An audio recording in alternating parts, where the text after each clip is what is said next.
You've probably wondered about this at some point, even if you never said it out loud. Who do avoidants actually end up choosing in the long run? Not just who they date, not just who they feel temporary chemistry with, but who they commit to, who they marry, who they build a life with behind closed doors. Because from the outside it can feel confusing, they pull away from closeness, they resist emotional intensity, they create distance right when things start to feel real. So, how does someone like that choose a life partner? And more importantly, what kind of person do they feel safe enough to stay with? The answer isn't random. It follows patterns, deep psychological patterns that are often invisible unless you've lived through them. And once you see it clearly, it changes the way you understand not just them, but the entire relationship dynamic you may have been stuck in. Because avoidants don't choose based on love the way most people think. They choose based on what feels manageable to their nervous system. They choose what doesn't overwhelm them. They choose what doesn't force them to confront the parts of themselves they've spent years avoiding. And that's where everything begins. Section 1 starts with something that might surprise you. Avoidants are often drawn to partners who feel safe, but emotionally distant. Not cold, not completely unavailable, but just distant enough to never demand too much. There's a quiet comfort in that, no pressure to constantly reassure, no expectation of deep emotional conversations every day, no overwhelming need for closeness that feels suffocating. It feels calm, it feels easy, it feels like something they can handle. And in the beginning, it even looks healthy. There's no chaos, no dramatic highs and lows, no constant tension, just two people coexisting peacefully. But over time, something subtle begins to happen. That emotional distance that once felt safe starts to feel empty. Conversations stay on the surface. Vulnerability never fully develops. And while nothing is technically wrong, something important is missing. Connection, depth, the kind of emotional intimacy that makes a relationship feel alive. But for the avoidant, this trade-off often feels worth it. Because the alternative, emotional intensity, feels far more threatening than emotional emptiness, so they stay. Not because it fulfills them deeply, but because it doesn't overwhelm them. Section 2 moves into one of the most common and painful dynamics, the anxious and avoidant pairing. This is the relationship that feels electric at first. There's chemistry, intensity, emotional pull. The anxious partner brings warmth, attention, emotional expression, everything the avoidant secretly lacks but doesn't know how to sustain. And for a moment, it works. The avoidant feels wanted, chosen, important. There's something deeply validating about being with someone who invests so much emotionally, but over time, that same intensity begins to feel like pressure. The more the anxious partner seeks closeness, the more the avoidant feels the urge to step back. And this creates the cycle. One moves closer, the other pulls away. One asks for reassurance, the other withdraws. It becomes a loop that feeds itself. And yet, this is the type of person avoidants often end up with long term, not because it's peaceful, but because it feels familiar. It mirrors internal patterns they've carried for years. And there's something strangely comfortable about that familiarity, even when it hurts, because it doesn't require them to completely change. It just requires them to repeat what they already know.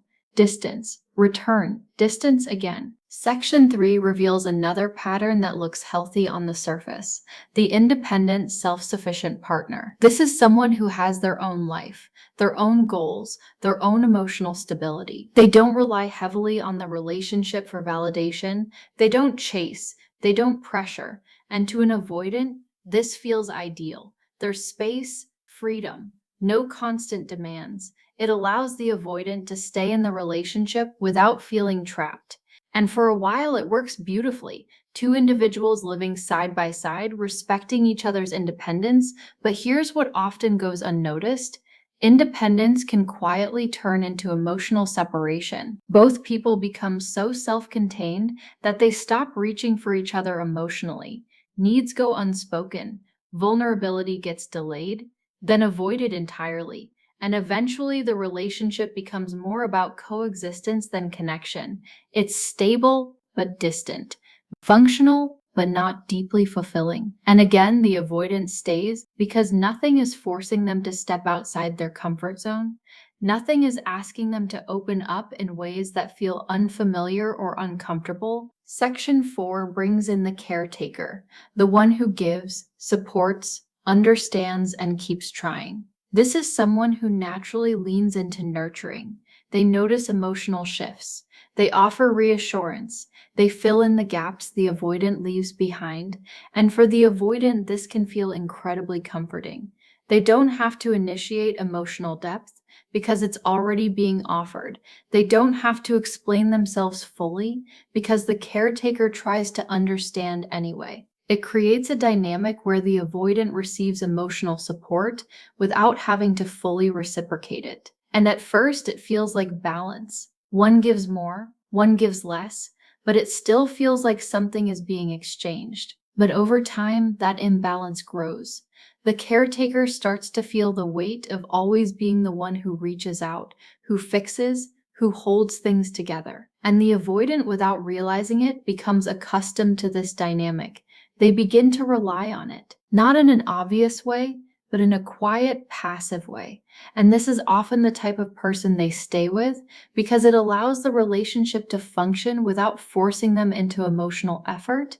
They're not used to giving. Section 5 touches something deeper. Avoidants often end up with people who don't challenge them emotionally, not because they don't want growth, but because emotional challenge feels like confrontation, and confrontation feels overwhelming. So they gravitate toward partners who are more passive, more accommodating, more willing to let things go instead of pushing for deeper understanding. This creates a sense of ease. No difficult conversations, no intense emotional discussions, no moments where they feel exposed or pressured to explain their inner world.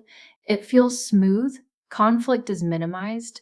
But here's the hidden cost. Without challenge, there's no growth. Without emotional depth, there's no true intimacy. The relationship stays in a kind of neutral state where nothing breaks, but nothing truly evolves either. And for the avoidant, this can feel like success. A relationship that lasts without too much discomfort, but underneath that surface, there's often a quiet awareness that something real is being avoided.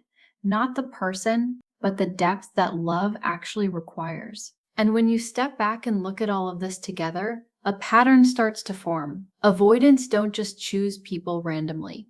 They choose dynamics that allow them to stay emotionally protected. Whether it's distance, imbalance, familiarity, or lack of challenge, each of these partners offers something that keeps the avoidant from feeling overwhelmed. But at the same time, it often keeps them from experiencing the kind of connection they secretly long for. And that's where the real question begins to surface. Not just who they choose, but why they keep choosing it, even when it doesn't fully fulfill them. And when you sit with that realization long enough, something shifts inside you because it stops feeling random. It stops feeling like you were just not enough or that something about you failed. You start to see that these patterns were never really about you in the first place. They were about what felt emotionally survivable for them. And once you understand that, the next layer becomes even more revealing because the types of people avoidants choose don't just protect them from others, they protect them from themselves. Section 6 moves into a dynamic that is quiet, almost invisible, but deeply telling. This is when avoidants end up with someone who is emotionally unavailable in their own way. Not necessarily avoidant in the exact same pattern, but someone who also struggles with vulnerability, openness, or emotional presence. And at first, this can feel like the easiest connection of all. There's no pressure. No one is asking for more than the other can give. There are no intense emotional demands, no expectations for deep conversations that stretch into uncomfortable territory. Everything stays light, manageable, controlled. It feels like peace, but it's not the kind of peace that comes from connection. It's the kind that comes from mutual avoidance. And over time, something begins to fade. There's no real conflict, but there's also no real closeness. No moments of true emotional exposure where both people feel seen and understood. It becomes a relationship where nothing breaks, but nothing deepens either. And the reason avoidants often stay in this dynamic is simple. It never forces them to confront what they've been running from. It allows them to exist in a relationship without ever truly being in one. Section 7 brings in a different kind of person, the fixer. This is the one who believes, consciously or unconsciously, that love means healing someone. That if they just show enough patience, enough understanding, enough consistency, the avoidant will eventually open up, change, become more emotionally available. And for the avoidant, this dynamic can feel strangely comforting. Not because they actively want to be fixed, but because the fixer takes on the emotional responsibility of the relationship. They try to solve the distance, they analyze the behavior, they carry the weight of making things work. And this allows the avoidant to stay in a passive position. They don't have to initiate growth because someone else is already trying to do it for them. But here's where the illusion begins to crack, because no matter how much effort the fixer puts in, real change can't happen unless the avoidant chooses it themselves. And so the relationship enters a loop. Progress seems close, then it slips away. Moments of connection happen, then distance returns. And the fixer keeps trying, believing they're just one step away from finally breaking through. This is often the kind of person avoidants marry, not because they fully open up, but because the fixer never stops trying to reach them. Section 8 goes even deeper into something that's harder to see at first. Avoidants often end up with people who accept less than they truly deserve. Not in an obvious, self-sacrificing way at the beginning, but gradually, slowly. It starts with small compromises, accepting delayed replies, accepting emotional distance, accepting inconsistency, and over time, those small compromises turn into a new normal. The partner begins to adjust their expectations, not because they want to, but because they feel like asking for more might push the avoidant further away. And this creates a quiet imbalance. One person is constantly shrinking their needs to maintain the relationship, while the other remains comfortably within their emotional limits. And for the avoidant, this dynamic feels safe. There's no pressure to stretch beyond what feels natural to them, no confrontation that forces them to look inward, but underneath it all, something important is being lost. Because a relationship where one person has to accept less is not a relationship built on equal emotional ground. It's built on adaptation, and while that can keep things stable, it rarely keeps things fulfilling. Section 9 introduces a different kind of compatibility, one that seems strong, logical, even ideal on paper. This is when avoidants choose someone who operates more from logic than emotion, someone who values reasoning, structure, and clarity over deep emotional expression. And in many ways, this works.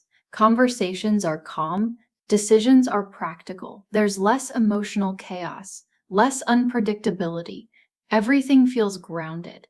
And for the avoidant, this is incredibly appealing because logic doesn't demand vulnerability in the same way emotion does. It doesn't require them to expose their inner world. It only requires them to engage on a level that feels controlled and safe. But over time, something subtle begins to surface. Emotional needs don't disappear just because they're not expressed. They sit quietly beneath the surface, waiting. And when they go unaddressed for too long, they turn into distance. Not loud, dramatic distance, but a quiet disconnection that's hard to explain. The relationship still functions. It still looks stable from the outside, but inside, there's a lack of emotional depth that neither person fully knows how to fix. And the avoidance stays because everything still feels manageable, even if it doesn't feel deeply fulfilling. Section 10 brings us to one of the most misunderstood dynamics, the chill partner. This is the person who doesn't bring drama, doesn't create conflict, doesn't push for constant reassurance or emotional intensity. They go with the flow, they adapt, they keep things light, and for an avoidant, this can feel like the perfect match. No pressure, no overwhelming expectations, just ease, and in the beginning, it feels almost effortless. The relationship moves without friction. There are no major arguments, no emotional spikes, no moments that feel too heavy to handle. But here's the truth that often gets overlooked. Being chill is not the same as being emotionally fulfilled. Because when someone constantly suppresses their needs to maintain peace, those needs don't disappear. They build up quietly, and eventually they either turn into resentment or emotional withdrawal. And the avoidant who is initially drawn to this calm energy may not even notice the shift until it's already created distance, because they were never trained to look for those deeper emotional signals. They were trained to respond to pressure, not silence. And so the relationship slowly drifts not because of conflict, but because of everything that was never expressed. And when you take all of these patterns together, something becomes impossible to ignore. Avoidants don't just choose people who feel good in the moment, they choose dynamics that allow them to stay within their emotional comfort zone, whether it's through distance, logic, passivity, or imbalance.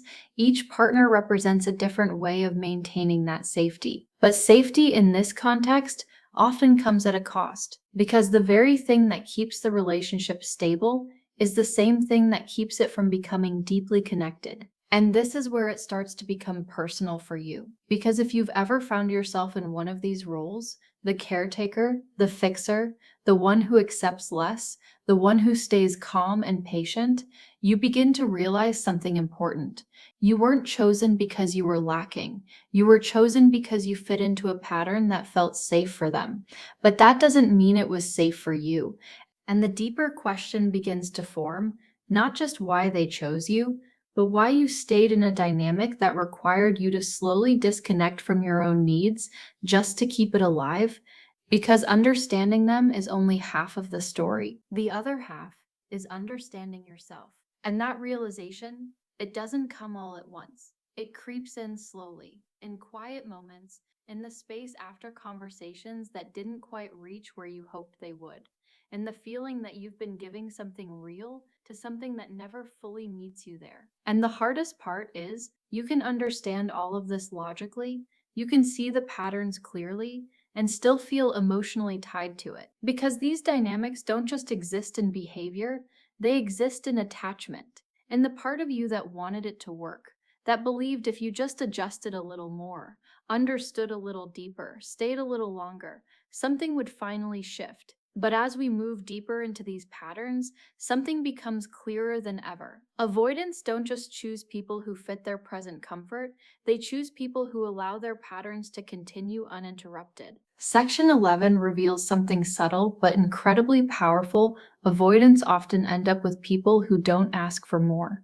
Not because those people don't have needs, but because they've learned consciously or unconsciously to silence them. These are the partners who hesitate before expressing how they feel, who think twice before bringing up something that might create tension, who downplay their own emotions just to keep the peace intact. And for the avoidant, this creates an environment that feels effortless. There's no pressure building, no expectation hanging over them to respond in ways that feel uncomfortable. Everything stays calm, controlled, predictable. But here's the part that often goes unseen. When someone stops asking for more, it doesn't mean they need less. It means they've learned that asking doesn't change anything. And over time, this creates a quiet disconnection. The relationship still exists, still functions, still looks stable from the outside, but inside, one person is slowly withdrawing from their own emotional truth. And the avoidant who feels safe in this calm environment may never fully realize that the peace they're experiencing is built on the silence of the other person's needs. Section 12 goes even deeper into the emotional undercurrent of these relationships, the trauma-bonded connection. This is where things become intense, confusing, and incredibly hard to let go of. Because it doesn't just feel like love, it feels like something deeper, something almost addictive. The highs are powerful. Moments of closeness feel incredibly meaningful, almost like breakthroughs. And the lows, the distance, the withdrawal, the emotional unavailability create a longing that pulls you back in even stronger. And for the avoidant, this dynamic can feel strangely familiar, not because they consciously want chaos, but because unpredictability mirrors the emotional environments they learn to navigate early on. It keeps them engaged without requiring consistent vulnerability. And for the partner, it creates a cycle that's hard to break. Because every time connection returns, it feels like proof that something real is there, that it's worth holding on to. But over time, the emotional cost becomes undeniable. The instability begins to outweigh the moments of closeness, and yet, walking away feels almost impossible. Because the bond isn't just emotional, it's conditioned, built through repetition, through longing, through the constant shift between presence and absence. And this is often the kind of connection that lasts the longest, not because it's healthy, but because it's deeply ingrained. Section 13 introduces the overly patient partner, the one who waits and waits and waits. This is someone who believes in giving time, in allowing space, in trusting that eventually things will fall into place. They don't rush the avoidant. They don't push too hard. They give them room to process, room to come back, room to figure things out on their own. And in many ways, this patience feels like love. It feels understanding, it feels mature, and for the avoidant, it creates a sense of relief. There's no urgency, no pressure to change immediately. They can move at their own pace without feeling like they're being forced into something they're not ready for. But here's where the dynamic becomes unbalanced. Because time on its own doesn't create change, awareness does, effort does, willingness does, and when patience is given without boundaries, it can turn into something else entirely. Self-neglect. The patient partner begins to put their own needs on hold indefinitely, believing that eventually things will shift. But eventually can become years, and in that time, they slowly lose connection with what they truly need, what they truly deserve. And the avoidant, without intending to, becomes comfortable in that space where nothing is required of them beyond what they're already giving. Section 14 reveals a dynamic that often goes unnoticed because it looks strong on the surface, the emotionally strong partner. This is someone who appears grounded, resilient, capable of handling emotional distance without falling apart. They don't react intensely. They don't chase excessively. They carry themselves with a sense of stability that feels reassuring. And for the avoidant, this is incredibly attractive because it removes the fear of being overwhelmed.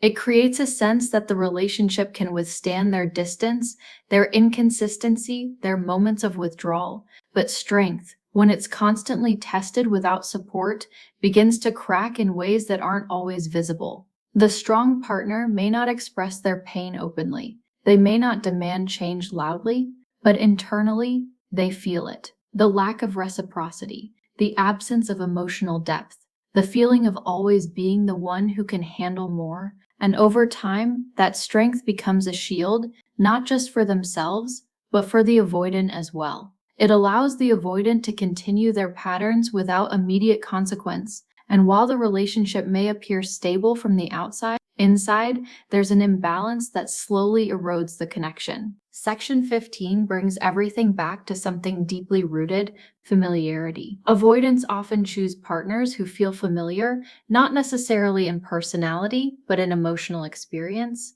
The dynamic feels known, predictable in its unpredictability. It mirrors something they've felt before, something they've learned to navigate, and that familiarity creates a sense of comfort, even when the relationship itself isn't fulfilling. Because stepping into something truly different, something emotionally open, consistent, deeply connected, feels unfamiliar. And unfamiliar feels unsafe. So they gravitate toward what they understand, even if it doesn't fully meet their needs.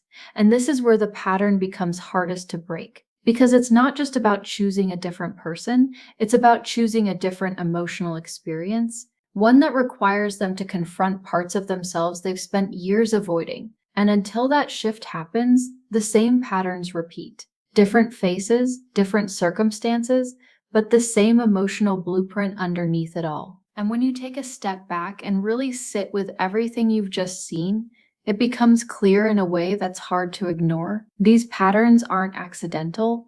They're not random outcomes of chance or timing.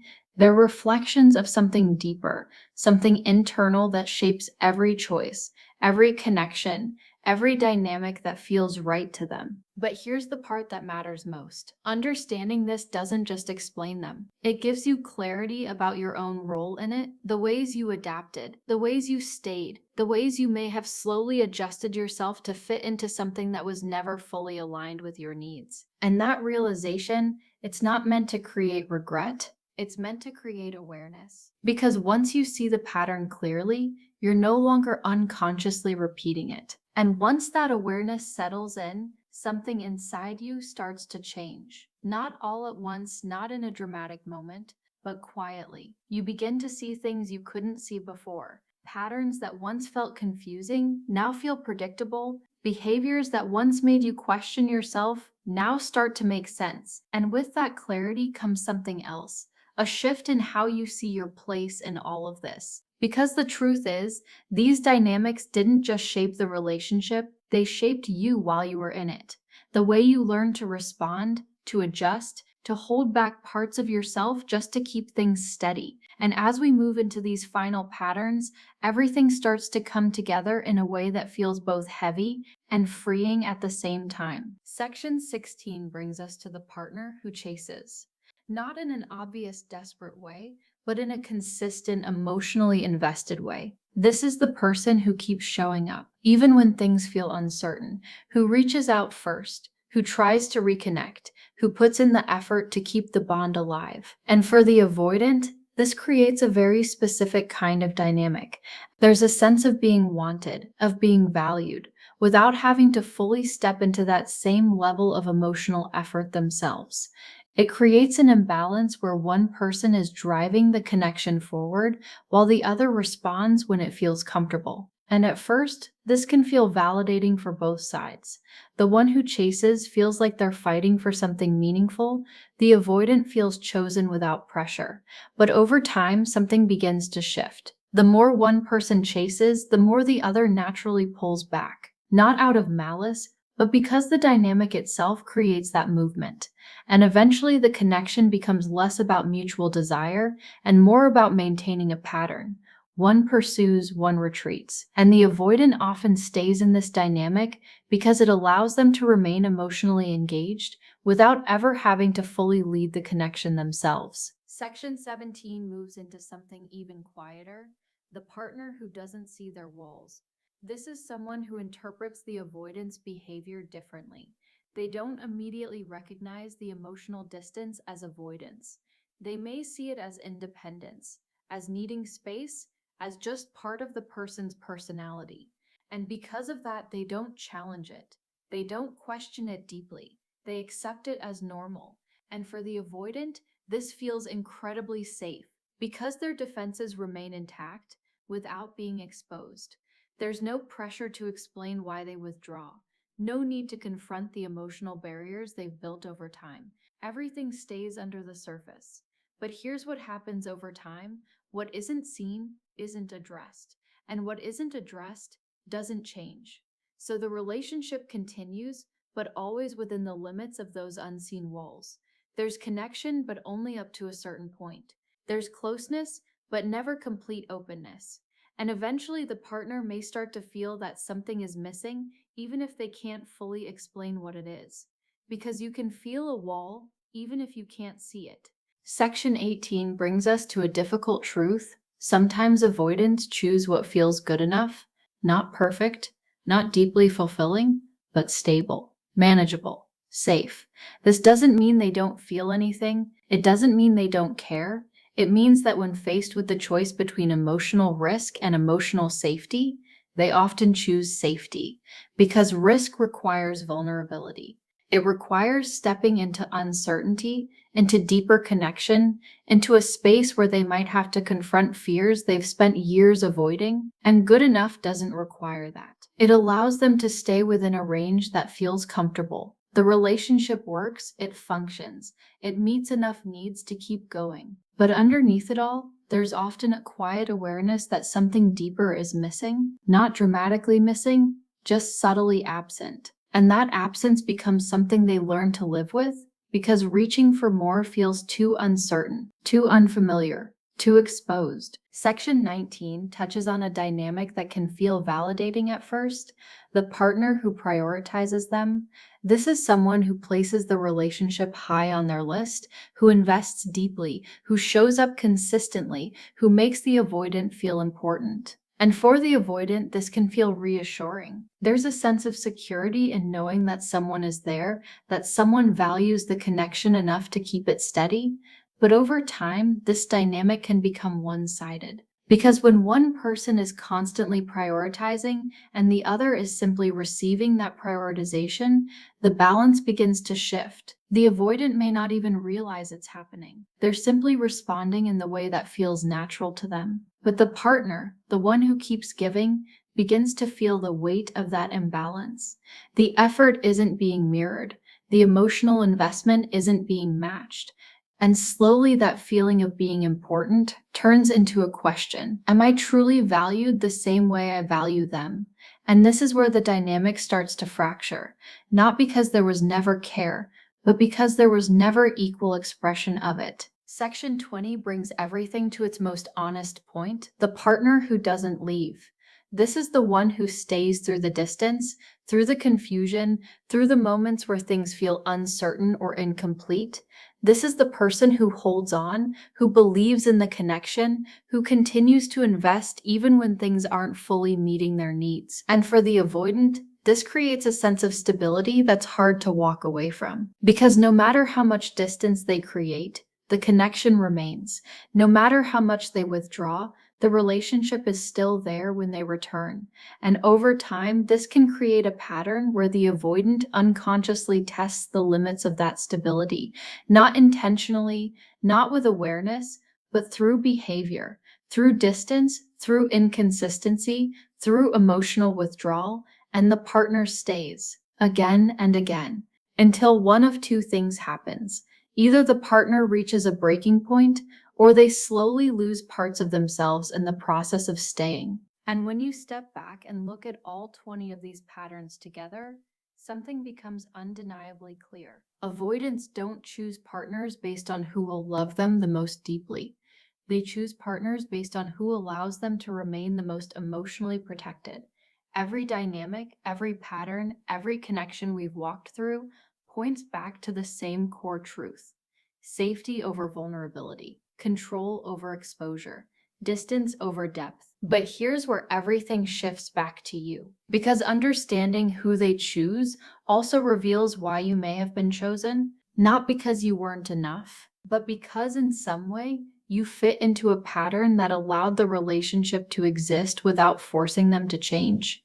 And that realization can hurt, but it can also free you. Because once you see the pattern clearly, you're no longer trying to earn a different outcome from the same dynamic. You're no longer questioning your worth based on someone else's limitations. You're no longer waiting for someone to become emotionally available at the cost of your own emotional needs. And that's where the real shift happens. Not in understanding them, but in finally choosing yourself.